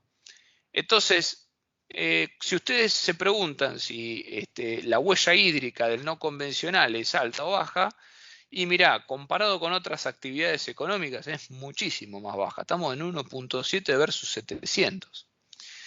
Y después si lo miramos en términos de decir, bueno, ok, pero en función de lo que se usa, lo que se produce y lo que hay, ¿es mucho o es poco? Mira, en relación al recurso hídrico disponible, Vaca Muerta a full 1000 pozos por año te consumiría el 0.4% del recurso hídrico, que es solo Río Neuquén, porque está prohibido tomar agua que sea potable o de los acuíferos. Y si miras lo que es la agricultura local, que tampoco es, lo que es el Alto Valle es una actividad interesante, pero no tiene ni comparación con el agua que consume la pampa, el campo más productivo. Es menor a la cantidad. Vaca Muerta a full consumiría menos agua que la agricultura local. Entonces, lo que quiero decir con esto es que no es que la huella hídrica del fracking sea nula, sino que es mucho menor que la de otras actividades económicas sobre las cuales nadie pone el ojo ni cuestiona. Y después, por último, para cerrar, otros riesgos que uno generalmente, digamos, teme de esta actividad es que se contaminen los acuíferos. Sobre esto no hay evidencia. Después, la verdad que la tecnología de perforación es la misma que en el convencional, o sea que y después el fracking ocurre lejos de los acuíferos, y esto lo vemos en este gráfico. Estas líneas azules indican la profundidad a la cual se encuentran los acuíferos. Que esto está hecho en pies, ¿no es cierto? Entonces, bueno, dividido 3 nos daría los metros.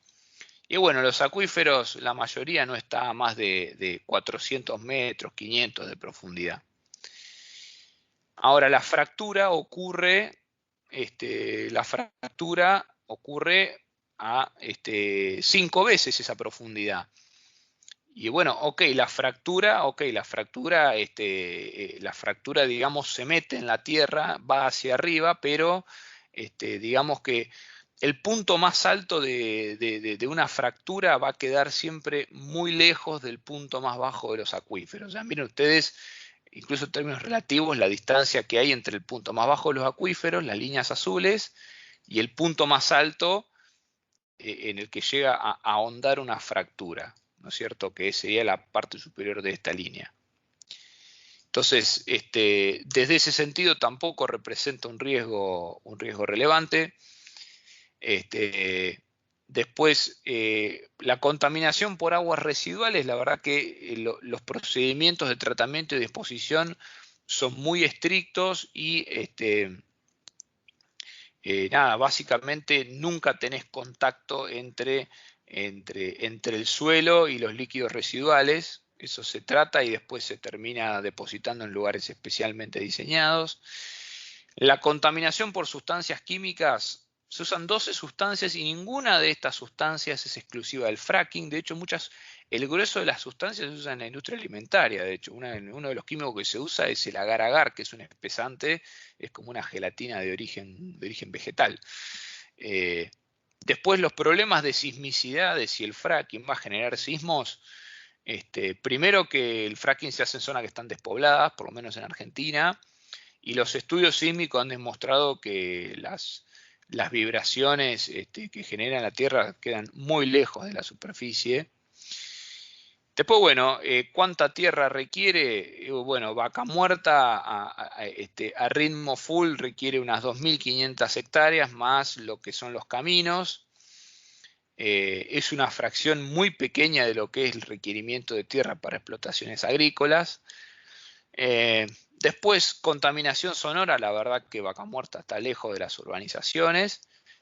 Y después en lo que es en sí el ecosistema en la superficie, bueno, esto se tiene que seguir estudiando, pero la realidad es que todas las fuentes de energía afectan el ecosistema del paisaje de alguna u otra manera, incluso las renovables.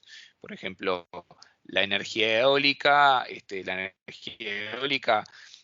genera una contaminación sonora, de un sonido ¿cómo se llama? Hay como unos sonidos imperceptibles pero que afectan a los animales. Pues bueno, si hablamos de renovables, a ver, los paneles solares también implican, para producir energía en gran escala, también implican limpiar grandes extensiones de terrenos.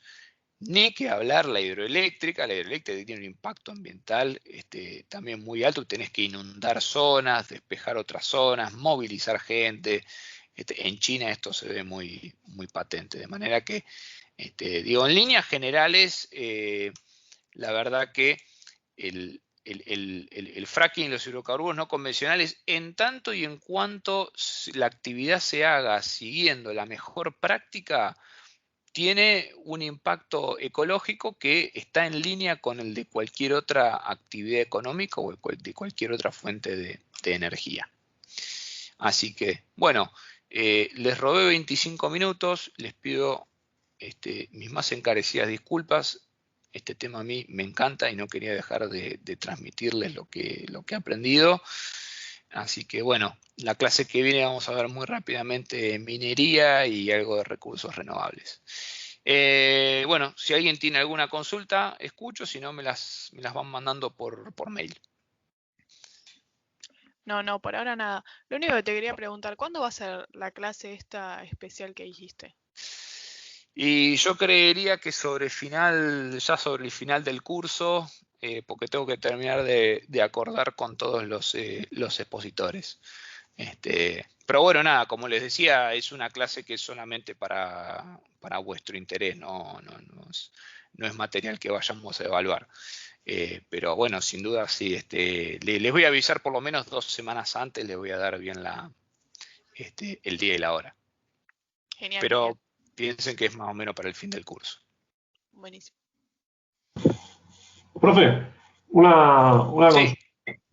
entiendo que cada país y cada lugar tiene sus particularidades, pero digamos, en Medio Oriente, ¿el tipo de recursos que hay son tradicionales o no? Porque, digamos, con lo que vimos de que son un poco más caros bastante más caros los no tradicionales, si esa zona tuviese recursos no tradicionales y la estabilidad política y militar que tiene, ¿no haría que un poco las inversiones se caigan? A ver, es como vos decís, los recursos hidrocarburíferos de Medio Oriente, los que hoy conocemos, son todos convencionales y son convencionales de extracción súper barata. Y justamente y en eso radica un poco el poder político que tienen esos países.